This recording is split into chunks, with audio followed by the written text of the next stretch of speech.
மாமியாத்து இட்லி மிளகாப்பொடி பண்ணுறது எப்படி? இந்த டம்ளர்கிட்ட 1 டம்ளர் கடலைப்பருப்பு, 1 டம்ளர் உளுந்தம்பருப்பு எடுத்து வச்சுருக்கேன். காரம் அவளுக்கு காரத்துக்கு தந்தாப்புல நான் ஒரு 10-30 மிளகாத்தூள் வச்சுருக்கேன். உங்களுக்கு தேவையான மாதிரி காரத்துக்கு தந்தாப்புல எடுத்துக்கோங்க. கொஞ்சம் பெருங்காயம், கருவேப்பிலை, உப்பு, இதுதான். இதை மிளகாவத்தில் கொஞ்சம் எண்ணெய் விட்டு தனியாக வறுத்து எடுத்துக்கிட்டு கடலைப்பருப்பையும் உளுந்தம்பருப்பையும் ஒன்றா போட்டு எண்ணெய் விடணும். நல்லெண்ணெய் விட்டு வறுக்கணும். வறுத்து கடைசியில் கருவேப்பிலையை போட்டு லேசாக வறுத்து எடுத்துகிட்டு ஆற வச்சு திரிக்க வேண்டியதுதான். இப்போது மிளகா வத்தல் போட்டாச்சு வறுக்கிறதுக்கு. அது நல்லா கொஞ்சம் எண்ணெய் விட்டு வறுந்தாச்சு. வறுகட்டும் பார்ப்போம். அதை ஒரு தட்டில் மாட்டின்ட்டு கடலைப்பருப்பையும் உளுந்தம்பருப்பையும் ஒன்றா போட்டு வச்சுக்கலாம்.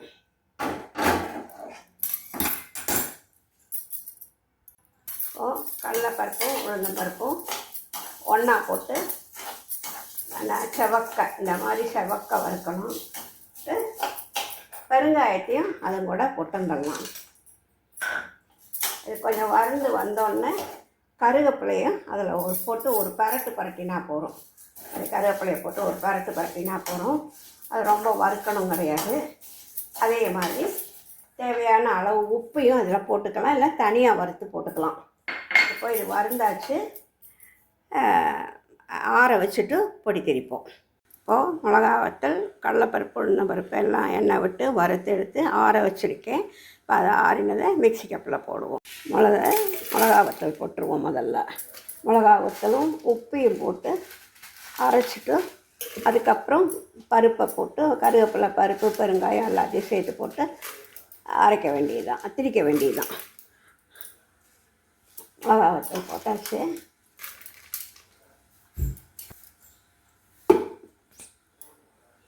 இப்போது மிளகா, பெருங்காயம், உப்பு சேர்த்து அரைச்சாச்சுங்க. பாருங்க, இதாக இருக்குது. அதில் இதை சேர்த்துடலாம். பருப்பை, கருவேப்பிலை, வெங்காயம் எல்லாத்தையும்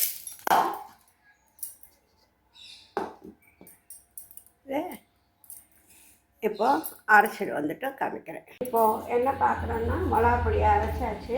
அதை இந்த பவுலில் மாட்டிடலாம். மாட்டிட்டு